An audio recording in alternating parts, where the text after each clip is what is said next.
أعوذ بالله من الشيطان الرجيم. بسم الله الرحمن الرحيم. السلام عليكم ورحمة الله وبركاته.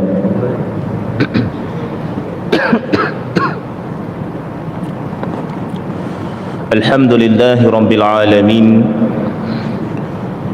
والصلاة والسلام على أشرف الأنبياء والمرسلين وعلى آله وصحبه أجمعين. أشهد أن لا إله إلا الله وحده لا شريك له، وأشهد أن سيدنا محمدا عبده ورسوله. قالوا سبحانك لا علم لنا إلا ما علمتنا إنك أنت العليم الحكيم. ولا حول ولا قوة إلا بالله العلي العظيم. رب اشرح لي صدري ويسر لي أمري واحلل عقدة من لساني يفقه قولي. أما بعد. Yang saya muliakan pengerusi Masjid At-Taqwa TTDI, barisan ahli jawatan kuasa, Tuan Imam, Tuan Bilal, seterusnya muslimin muslimat, hadirin hadirat, para jemaah yang dirahmati dan dikasihi oleh Allah Subhanahu wa taala sekalian. Pertama-tamanya, terlebih dahulu marilah sama-sama kita rafa'kan puji dan syukur kehadrat Allah Subhanahu wa taala di atas limpah kurnianya, inayah, keizinan, kesempatan yang Allah masih lagi beri kepada kita. Ya, masuk tahun Masihi 2024 Masihi, 10 hari kita berada dalam tahun yang baru ni. Allah bagi nikmat kesihatan kepada kita. Allah bagi nikmat kelapangan masa kepada kita. Allah pilih lagi jiwa-jiwa kita untuk hadir duduk dalam tempat yang penuh dengan ketenangan. Tiada tempat yang lebih tenang melainkan apabila kita berada di dalam rumah-rumah Allah Subhanahu wa taala. Serabut macam mana pun kita kat luar, kan, stres macam mana pun kita kat luar, tapi bila mana kita masuk dalam ni, duduk dalam rumah Allah Subhanahu wa taala, mendirikan salat secara berjemaah, berada di dalam halaqah ilmu, rasa seolah-olah ada suatu keajaiban memberi ketenangan kepada hati kita. Ya, suatu kelebihan yang tak ada pada tempat lain. Maka tahniah dan beruntunglah kepada para jemaah, ibu ayah sekalian yang sentiasa istiqamah hadir mengimarahkan rumah Allah Subhanahu wa taala ini, insya-Allah. Baik. Muslimin muslimat, hadirin hadirat, para jemaah yang dirahmati dan dikasihi oleh Allah Subhanahu wa taala. Kita sambung balik pengajian kita dalam kitab Al-Adabul Mufrad Al-Imam Al-Bukhari rahimahullahu ta'ala, pada menyatakan kitab bab adab semata. Dan hari ini kita masuk bab yang baru, tajuk yang baru, iaitu bab yang ke-71. Saya duk tengok balik semalam tu, kita habiskan bab berkaitan adab dengan jiran tu lebih kurang dalam 4 ke 5 bulan macam tu. Ya, 4 bulan lebih kurang macam tu lah untuk kita habiskan berkaitan. Imam Bukhari bawa hadis-hadis yang menceritakan tentang adab dengan jiran. Jadi hari ini kita masuk bab yang baru dah. Ya, bab 71, kata tuan-tuan yang ada buku tu, pada muka surat 113, hadis yang ke 129. Tercapai jugalah, ya, perancangan kita, hajat kita awal tahun lepas. Kita nak cuba habiskan 100 hadis. Alhamdulillah, ya, Allah beri kesempatan kepada kita. Dan hari ini untuk tahun yang 2024, permulaan kuliah kita bermula dengan hadis yang ke 129, insya-Allah. Mudah-mudahan tahun ni Allah beri kesempatan untuk kita habiskan lagi 100 hadis yang lagi, insya-Allah. Baik, bab al-karam, bab baru ni. Apa maksud al-karam? Bab pada menyatakan kemuliaan. Kan? Dalam manusia ni, bagaimana nak cerita tentang mulianya manusia tu? Mulianya manusia tu nak tengok dari sudut apa? Ya. Jadi Imam Bukhari rahimahullahu taala bawa satu hadis ni, hadis yang bernombor 129. Haddatsana Muhammad ibn Salam qala akhbarana Abdah an Ubaidillah an Sa'id ibn Abi Sa'id an Abi Hurairah radhiyallahu an qala su'ila Rasulullah sallallahu alaihi wasallam ayyun nasi akram قال أكرمهم عند الله أتقاهم قالوا ليس عن هذا نسألك قال فأكرم الناس يوسف نبي الله ابن نبي الله ابن خليل الله قالوا ليس عن هذا نسألك قال فعن معادن العرب تسألوني قالوا نعم قال فخياركم في الجاهلية khiyarukum fil Islam idza faqihu. Daripada Abu Hurairah radhiyallahu an, dia telah berkata Rasulullah sallallahu alaihi wasallam ditanya. Sahabat datang jumpa Nabi, tanya tentang soalan, siapakah manusia yang paling akram, yang paling mulia? Perkataan bahasa Arab ni, mungkin tuan-tuan yang pernah belajar bahasa Arab, bila mana dimuliakan kalimah itu dengan hamzah, ya, dengan hamzah kat depan tu, bermakna perkataan ataupun makna itu adalah suatu yang tinggi, ya, yang bersangatan. Kalau karam, mulia. Bila mana ada akram, paling mulia ataupun sangat mulia, ya. Kabir, besar. Tapi kalau ada akbar, maknanya sangat besar, paling besar. Bila ditambah hamzah kat depan tu, menunjukkan ianya adalah yang terpaling, bersangatan. Jadi dia ni tanya Nabi SAW, ayun nasi akram, dalam banyak-banyak manusia ni, manusia yang macam manakah yang paling mulia? Lalu Rasulullah SAW menjawab, yang paling mulia di kalangan kalian di sisi Allah Subhanahu wa taala adalah mereka yang paling bertakwa. Atqahum, ya, Nabi jawab, orang yang paling mulia di sisi Allah Subhanahu wa taala ialah mereka yang paling bertakwa. Kan? Sebab apa disebut paling bertakwa itu? Sebab takwa ni benda yang boleh pilih, kan? Maknanya pilihan itu duduk pada kita. Kalau dari sudut fizikal, kulit putih ke, kulit hitam ke, ataupun badan kecil ke, badan besar ke, benda yang tak boleh pilih, benda tu datang kepada kita, kan? Hatta keturunan sekalipun kita tak boleh pilih. Ya, mak ayah kita tak boleh nak pilih nak orang ni tak boleh. Benda tu tetap. Jadi Nabi kata yang paling mulia bukan dari sudut kerabat, bukan dari sudut keturunan, bukan dari sudut fizikal, warna kulit macam ni tak. Tapi yang paling mulia ialah dari sudut atqahum, dari sudut ketakwaan kepada Allah Subhanahu wa taala. Sebab benda tu atas diri kita, kan? Bila mana kita pilih ketakwaan itu, kita duduk dalam golongan yang bertakwa, maka insya-Allah termasuk dalam golongan yang dinyatakan oleh Nabi sallallahu alaihi wasallam orang yang paling mulia. Sama juga dalam bab kesabaran, kan? Kita belajar dulu, kalau ingat sebelum kita masuk kitab ni pernah kita bincang kitab Tanbihul Ghafilin karangan Imam Abu Lais As-Samarqand. Dalam bab sabar ni pun juga tuan-tuan, sabar yang paling tinggi ialah sabar bila mana ada pilihan, ya. Sebab sabar yang tak ada pilihan, nak tak nak kita kena sabar. Tiba-tiba didatangi ujian, musibah, kan? Allah uji kita, benda tu tak boleh pilih, nak tak nak kita kena sabar. Dapat berita kematian ahli keluarga, nak tak nak kena sabar, kan? Tak ada pilihan. Tapi sabar yang paling tinggi bila mana kita sabar yang ada pilihan.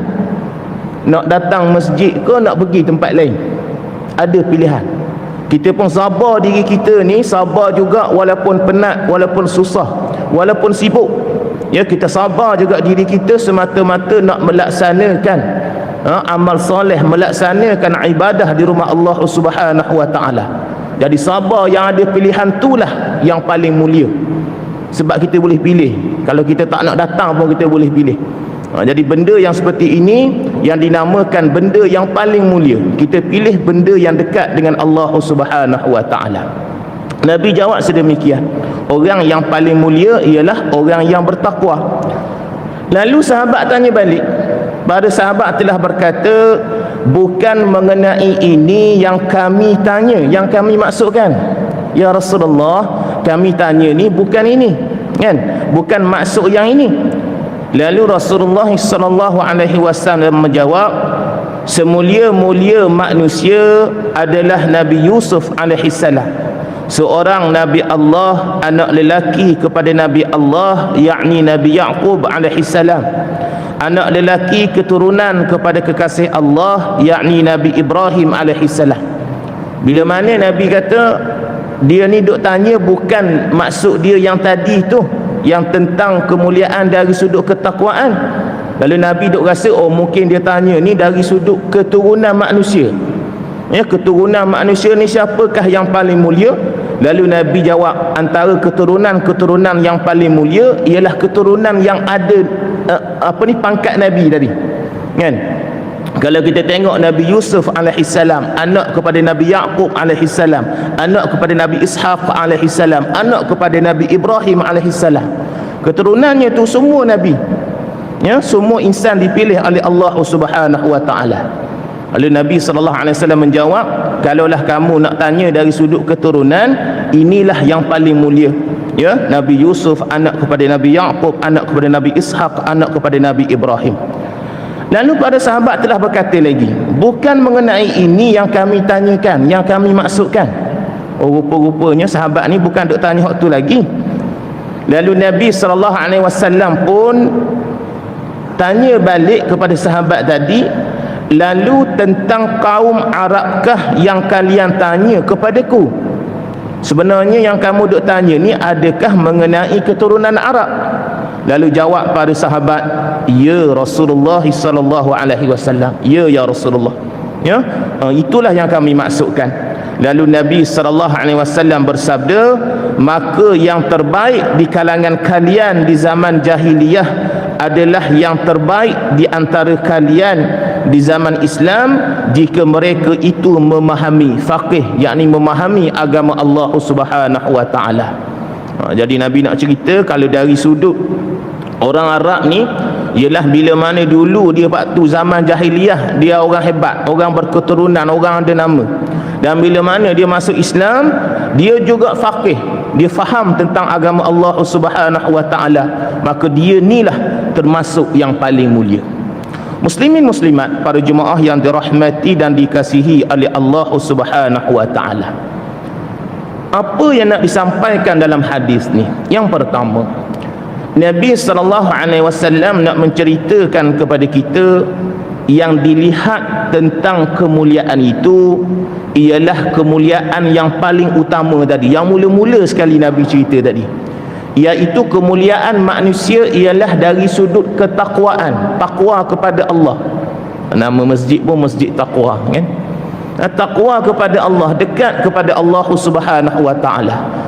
Dalam banyak-banyak diri kita ni bukan dilihat daripada keturunan, walaupun keturunan tu kita raikan, keturunan yang hebat, kadang-kadang kita beri penghormatan, kita raikan, tapi yang sebenarnya yang paling kemuliaan itu ialah dari sudut ketakwaan kepada Allah. Dan yang paling hebat lagi apabila bergabung ke semua tadi tu, dari sudut nasab, dari sudut takwa, dari sudut amal soleh, dari sudut ilmu, bila mana bergabung ke semuanya itu, maka itulah yang paling mulia kepada seseorang manusia. Dan yang kedua juga nak difahami daripada hadis ini, janganlah kita merasakan walaupun satu-satu keturunan itu, ya, ada orang dia kata dia ni anak zina, kan?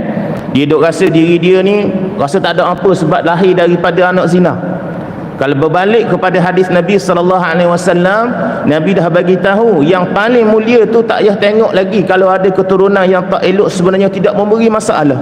Tetapi yang paling mulia ialah ketakwaan kepada Allah Subhanahu wa taala. Wallahu a'lam, ya. Baik, bab yang ke-72. Bab al-ihsan ilal barri wal fajir. Bab pada menyatakan berbuat baik kepada orang baik dan orang jahat. Ni pun juga ada dalam kalangan masyarakat kita. Bila mana tengok orang jahat, dia pun tak buat baik pada orang jahat tu. Nak cerita dalam bab ni, kita buat baik ni pada orang baik ke, pada orang jahat ke, pada orang Islam ke, pada orang bukan Islam ke, tetap mendapat pahala kelebihan daripada Allah Subhanahu wa taala. Ya, tak kiralah orang itu tergolong dalam al-bar ataupun al-fajir. Orang baik ke, orang buruk ke, orang jahat ke, bila mana kita buat baik, kita tetap dapat balasan pahala daripada Allah Subhanahu wa taala. Hadis yang ke-130.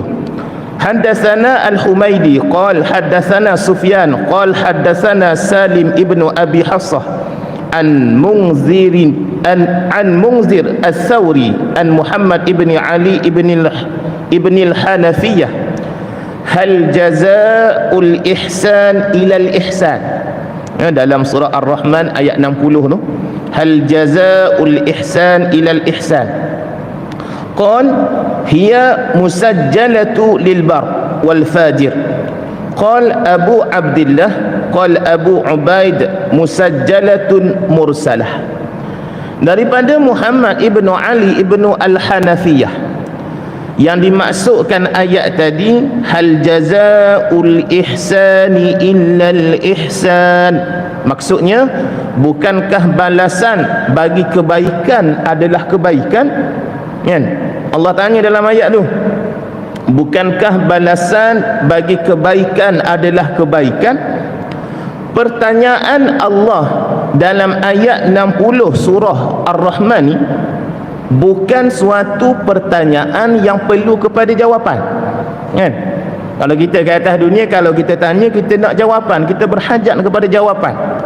Tetapi pertanyaan dalam ayat 60 surah Ar-Rahman ni nak menyatakan bahawasanya ayat ini adalah ayat penegasan. Ya, ayat penegasan ataupun ayat penetapan. Nak bagi maksudnya kat kita, kamu sedar tak bahawasanya kebaikan yang kamu buat tu akan tetap dibalas dengan kebaikan. Ataupun senang kita nak faham, memang kalau kamu buat baik, kamu tetap akan dibalas baik. Ya, itu yang nak dimaksudkan oleh Allah Subhanahu wa taala. Dan dia telah berkata ianya adalah balasan kepada orang baik dan orang jahat. Dan Abu Abdullah telah berkata balasan yang dikirimkan itu yakni balasan yang dilepaskan, balasan yang dibiarkan tanpa memilih.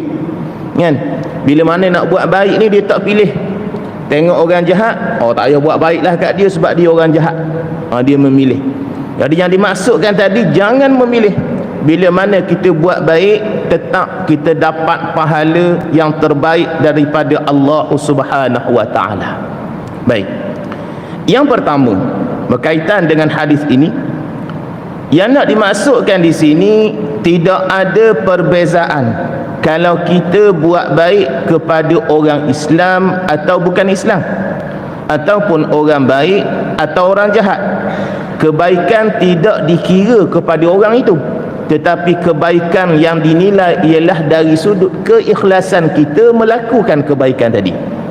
Maksudnya kalau kita kata kita buat baik kepada orang yang menzalimi kita, walaupun sukar nak buat sedemikian, ya, kalau kita faham hadis ni, bila mana orang zalim kat kita, kita buat baik dekat dia, kita tetap dapat pahala daripada Allah Subhanahu wa taala. Yang kedua, tak perlu tunggu untuk buat baik, tak perlu tunggu untuk orang buat baik dekat kita baru kita nak balas kebaikan. Yang dimasukkan dalam hadis ni, bersegeralah dalam buat baik kepada manusia ni. Kan? Kita jaga dua hubungan, hablum minallah, hablum minan nas. Dari sudut hablum minan nas, bersegeralah buat baik. Bantulah orang. Ada hadis Nabi cerita tentang sedekah kan. Kita bangun pagi ni setiap sendi-sendi kita, tubuh badan kita ni bersedekah. Sedekah yang macam mana? Antaranya tolong orang. Orang nak naik kenderaan, orang yang bawa barang tolong buat naik atas kenderaan, ya, ataupun ada halangan di jalan, buang halangan tu. Itu juga dikira sebagai sedekah. Berterusan buat baik. Walaupun orang yang guna manfaat kebaikan itu bukan orang baik. Itu yang nak dimaksudkan di sini. Yang ketiga juga yang nak diceritakan di sini adalah berkaitan apabila seseorang yang buat baik kepada orang jahat tadi, itulah yang nak nilai diri kita ini. Antara cara nak nilai diri kita ini untuk mendapat keikhlasan. Walaupun tak boleh kita nak letak kita ikhlas tu kan. Sebab apa? Sebab bila mana kita buat baik kepada orang jahat, secara kebiasaannya orang tak akan buat baik pada orang jahat, ya, tak ada akan buat kebaikan kepada orang jahat. Jadi nak dimaksudkan di sini bagaimana nak menunjukkan betapa ikhlas dalam amalan kita apabila kita dapat balas baik kepada orang yang buat jahat kepada kita. Allahu Akbar, susah nak buat tu tuan-tuan. Tetapi inilah yang dinyatakan dalam hadis Nabi sallallahu alaihi wasallam. Baik. Bab yang ke-73, bab fadli man ya'ulu yatiman.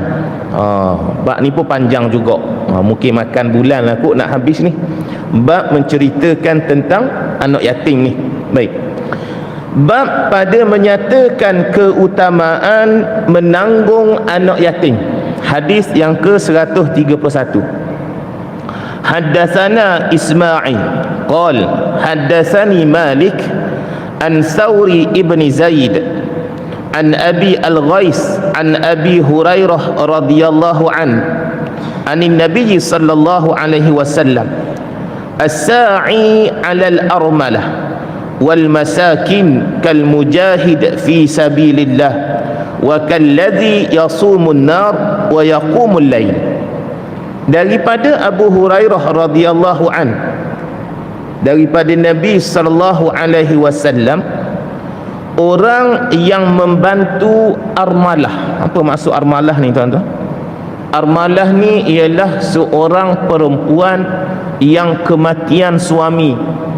Maksudnya janda lah, tapi bukan janda yang bercerai hidup. Yang dimaksudkan di sini dia kematian suami. Maknanya kalau dia ada anak, anaknya itu dikategorikan sebagai anak yatim, ya. Jadi dimasukkan dalam hadis ni Imam Bukhari rahimahullah taala dinyatakan orang-orang yang membantu perempuan yang kematian suami, yakni janda, dan juga orang-orang yang membantu orang-orang miskin. Bantu ni skop dia luas lah. Jangan sebut bila mana bantu perempuan yang kematian suami, duk ingat kena menikah dengan dia lah. Betul lah, tu salah satu kita bantu.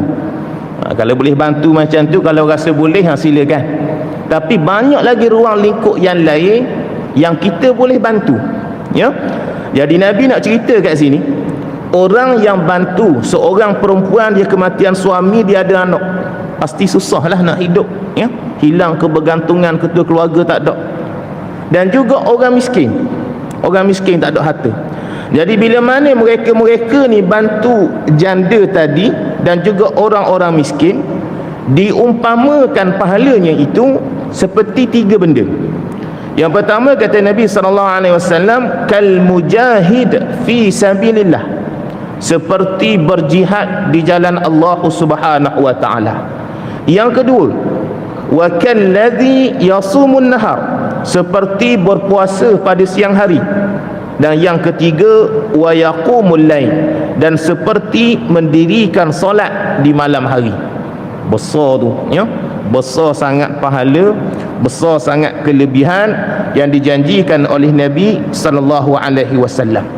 Ya, bila mana tahu ada seorang perempuan yang kematian suami, bantu dia, jaga kebajikan dia, beri pertolongan kepada dia, maka dijanjikan, ya, antara kelebihan yang dijanjikan oleh Nabi sallallahu alaihi wasallam seperti berjihad di jalan Allah, seperti berpuasa di siang hari, dan juga seperti orang yang mendirikan solat di malam hari. Baik, kalau kita perasan tuan-tuan, hadis ini tidak mencerita pun, tak jumpa pun perkataan yatim, anak yatim dalam hadis ni tak ada pun. Tetapi Imam Bukhari rahimahullahu ta'ala dia bawa hadis ni letak bawah bab pada menyatakan keutamaan menanggung anak yatim. Tengok ulama pemikirannya begitu besar, ya. Dia nampak perkara-perkara yang kita tak nampak secara literal. Sebab apa? Kalau kita fikir seorang perempuan bila mana dia mati suami dia, ya, yang goliknya ada anak lah, ya, pastinya anak dia itu adalah anak yang yatim. Suami tak ada, ya, tak ada orang jaga, menjadi ketua keluarga, bagi kebajikan, bagi pertolongan dan sebagainya. Oleh yang sedemikian jugalah antaranya Imam Bukhari rahimahullahu ta'ala bawa hadis ni duduk bawah bab berkaitan dengan menjaga ataupun memberi keutamaan kepada anak yatim ni. Dan bila mana diceritakan tentang orang yang memberi bantuan tadi, sebab apa? Antara kelebihannya seperti berjuang di jalan Allah, seperti puasa siang hari dan seperti solat malam hari. Kerana bila mana berjuang di jalan Allah ni ialah untuk menegakkan kehidupan, kan? Orang yang berjihad menegakkan agama Allah kerana nak menegakkan manusia tadilah, nak bagi keamanan kepada manusia, nak bagi kesejahteraan kepada manusia. Begitu juga yang si miskin ataupun si perempuan yang kematian suami ni, bila mana kita bantu dia, kita tolong dia, mungkin dia dalam keadaan susah, akhirnya dia rasa semangat, ya. Sebab itulah diumpamakan seperti berjuang di jalan Allah. Dan kenapa juga Nabi kata seperti puasa di siang hari? Sebab puasa ni nak menunjuknya antara falsafah juga, nak menyatakan bagaimana kita nak rasa seperti orang miskin, kan? Orang miskin rasa lapar, tak boleh nak makan. Jadi nak ceritanya bila mana kita tolong orang miskin, tolong orang perempuan yang kematian suami, yang perlu pelihara anak dia tu, maka mereka dalam keadaan kesusahan, kita merasai kesusahan mereka. Dan begitu juga kenapa diumpamakan seperti solat malam hari. Antara falsafahnya, orang miskin ni dia tidur tidak lena, kan? Orang miskin ni tidur tak lena, tidak lena, rasa tidur pun tak cukup dan sebagainya. Nak menunjukkan bila mana kita beri bantuan, kita bagi suatu kegembiraan kepada mereka. Baik, cuma juga kita nak faham, ada sedikit di sini dia letakkan satu syarahan. Apabila ada hadis-hadis yang menceritakan tentang fadilat ataupun keutamaan-keutamaan yang besar, jangan kita anggap keutamaan itu boleh melepaskan kewajipan dan juga tuntutan, ya. Contoh, orang kata apa, kalau solat apa benda ni pada bulan Ramadan, malam Lailatul Qadar, dalam Al-Quran menyatakan surah Al-Qadr itu, bila mana dapat malam Lailatul Qadar itu menyamai ibadah 1000 bulan. Jadi dia kata nak tak payah solat lah, sebab dah dapat ibadah 1000 bulan. Itu perumpamaan, iaitu gambaran. Bila mana gambaran itu, kena faham, gambaran itu ialah memberi suatu semangat kepada kita untuk beribadah. Dan gambaran perumpamaan itu tidak melepaskan kewajipan kita. Solat tetap kena buat, ya, tidak melepaskan kewajipan kita. Sama juga tadi, bila mana diceritakan tentang bila mana bantu orang miskin, sama seperti berjihad di jalan Allah, sama seperti berpuasa di siang hari, sama seperti solat di malam hari. Dia kata dah, kalau bantu orang miskin, dah bantu orang perempuan yang kematian suami, jaga kebajikan dia, bagi makan dekat dia, tak payah puasa lah. Bukan. Ingat, ya, walaupun diceritakan tentang kelebihan-kelebihan tersebut, tetapi kelebihan itu tidak menghapuskan kewajipan dan juga tuntutan yang kita kena lakukan dalam agama kita. Ya, wallahu a'lam. Baik. Bab 74. Bab fadli man ya'ulu yatimallah. Tadi diceritakan tentang jaga ataupun menanggung kebajikan anak yatim secara umum tadi. Sekarang ni Imam Bukhari rahimahullah bawa pula hadis yang nak menceritakan bagaimana kalaulah dia jaga anak yatim dia sendiri, kelebihan ataupun fadilat dia ada anak yatim dan dia jaga anak yatim dia tu, ya. Bab fadli man ya'ulu yatimallah. bab pada menyatakan keutamaan sesiapa yang menanggung anak yatimnya sendiri, anak yang kematian ayahnya, kan? Ayah dia, suami dia meninggal dan dia jaga sendiri anak dia. Rupanya ada hadis yang menceritakan kelebihan yang besar bagi mereka yang kematian suami ada anak, jaga anak tu sampai berjaya, ya. Hadis yang ke-132.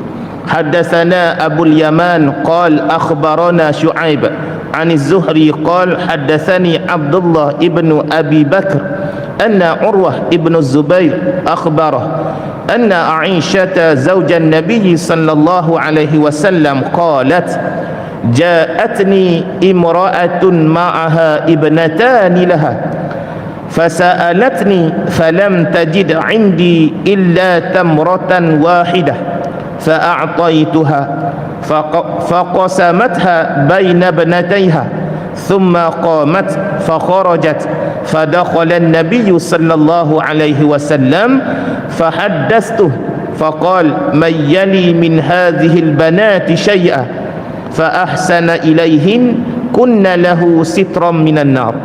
Daripada Aisyah radhiyallahu anha, isteri Nabi sallallahu alaihi wasallam telah berkata, telah datang kepada aku seorang perempuan. Ini Aisyah radhiyallahu anha dicerita ada seorang perempuan datang jumpa Aisyah. Dan orang perempuan tadi itu yang datang jumpa Aisyah itu bersamanya ada 2 orang anak perempuannya. Dia datang dan bersamanya ada 2 orang anak perempuan. Makna hak mari tadi itu 3 orang. Dan dia yang datang jumpa Aisyah ni, dia telah meminta kepada aku makanan. Datang-datang jumpa Aisyah, wahai Aisyah, tolong kami dalam kelaparan, nak minta makanan kepada Aisyah. Bila mana sebut perempuan ni datang nak minta makanan, bermakna perempuan ini adalah dalam keadaan yang memerlukan, minta bantuan lah, dalam miskin. Tetapi tiada padaku pada waktu itu melainkan sebutir tamar. Allahu Akbar. Isteri Nabi, tuan-tuan, ya? Aisyah kata bila mana perempuan ni datang dengan anak perempuan minta makanan, aku pun sedih ni. Aku tak ada apa, aku hanya ada sebiji tamar, sebutir je buah kurma tu, ya, sebiji tamar. Lalu aku berikan sebiji kepadanya tadi. Aisyah pun bagi sebiji itu untuk perempuan tu dan untuk anak dia 2 orang. Bagilah macam mana pun sebiji tamar ni untuk kamu 3 orang. Maka dia membahagikan tamar ini dan memberikan kepada kedua orang anaknya. Perempuan tadi tu, tuan-tuan, dia ambil tamar tu, dia belah 2, dia bagi ke anak perempuan dia yang pertama dan bagi anak perempuannya yang kedua. Dia tak dapat. Tak apalah, aku tak dapat, yang penting anak aku ni dapat makanan hari ni. Kemudian dia telah berdiri dan berlalu pergi. Perempuan tadi pun seolah-olah mengucapkan terima kasih lah kepada Aisyah, bangun berdiri dan pergi. Maka telah masuklah Nabi sallallahu alaihi wasallam. Fadakhala Nabi sallallahu alaihi wasallam. Nabi pun masuk tempat Aisyah. Aisyah pun cerita dekat Nabi sallallahu alaihi wasallam. Aisyah kata, ya Rasulullah, tadi ada perempuan datang 2 orang anak minta makanan, tapi kita tak ada makanan. Cerita satu-satu lah. Aku bagi kurma dan kurma tu dia belah 2 bagi dekat anak dia 2 orang. Cerita detail Aisyah kepada Nabi sallallahu alaihi wasallam. Apa Nabi jawab, tuan-tuan? Maka baginda sallallahu alaihi wasallam telah bersabda, sesiapa mengasuh anak-anak perempuan ini lalu berbuat baik kepada mereka, nescaya mereka akan dijadikan baginya pendinding daripada api neraka Allah Subhanahu wa taala. Allahu Akbar, ya.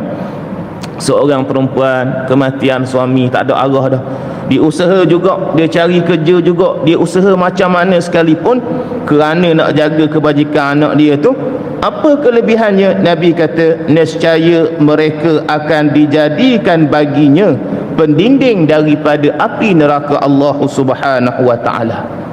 Jadi antara kelebihan bagi mereka yang jaga anak yatim, anak pula itu yatim yang kepunyaan sendiri ni, maka kelebihannya besar, ianya insya-Allah boleh menjadi pendinding daripada api neraka Allah Subhanahu wa taala. Muslimin muslimat, para jemaah yang dirahmati dan dikasihi oleh Allah Subhanahu wa taala.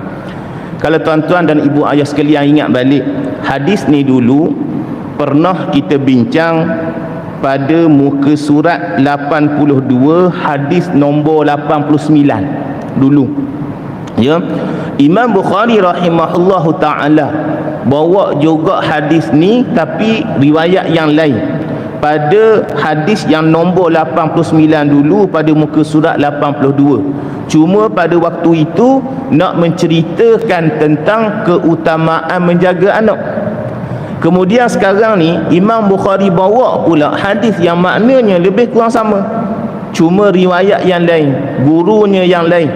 Yang ni hadatsana daripada Abul Yaman, bawa pula yang lain, tetapi faedahnya untuk menceritakan pula tentang penjagaan, kelebihan menjaga anak-anak ni, anak-anak yatim ni.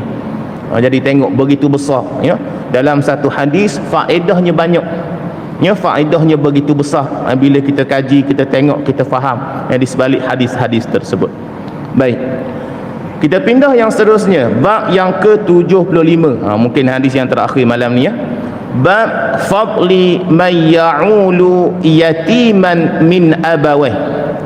Bab pada menyatakan keutamaan sesiapa yang menanggung anak yatim yang kematian ayah dan ibu.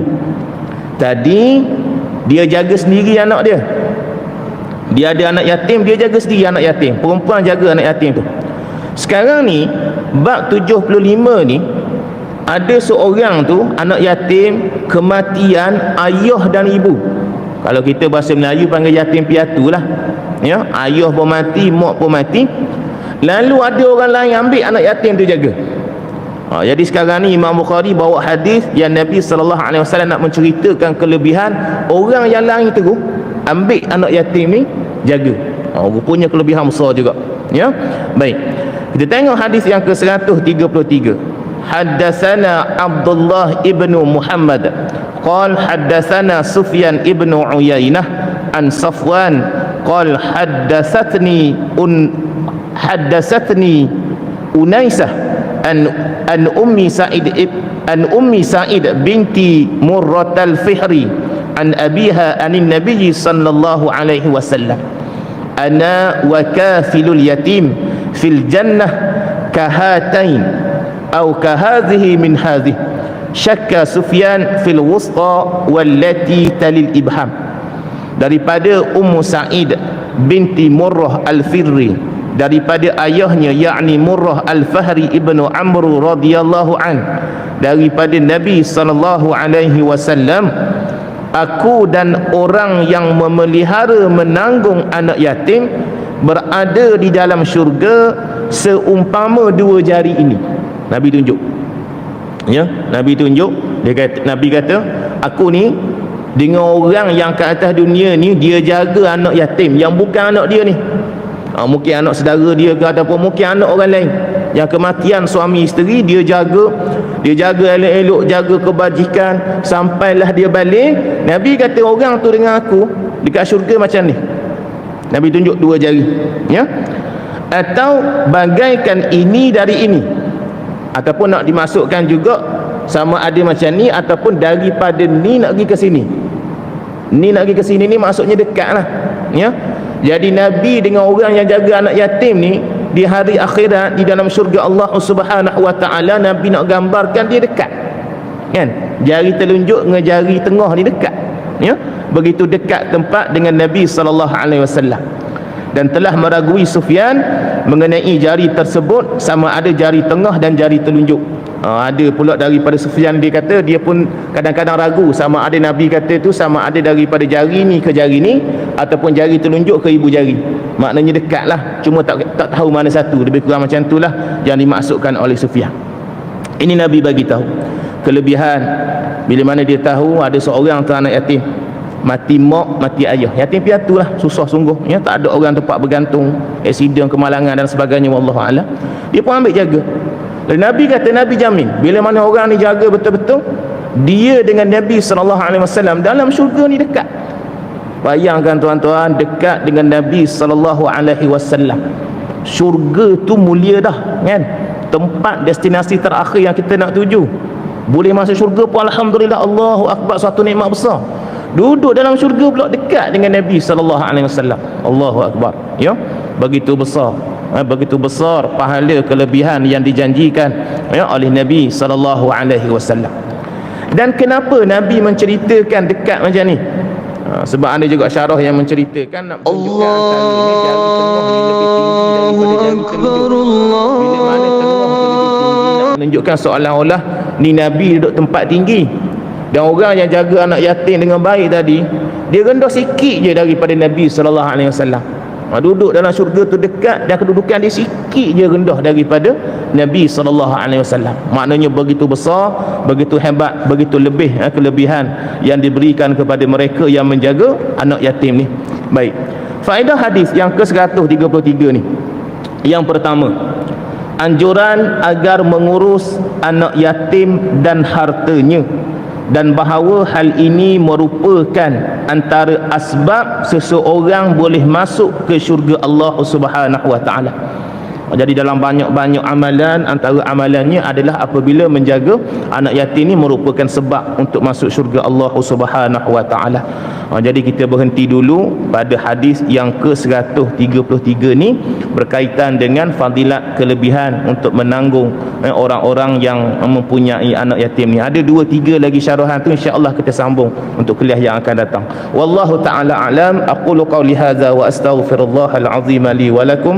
Wassalamu alaikum warahmatullahi wabarakatuh. أعوذ بالله من الشيطان الرجيم. بسم الله الرحمن الرحيم.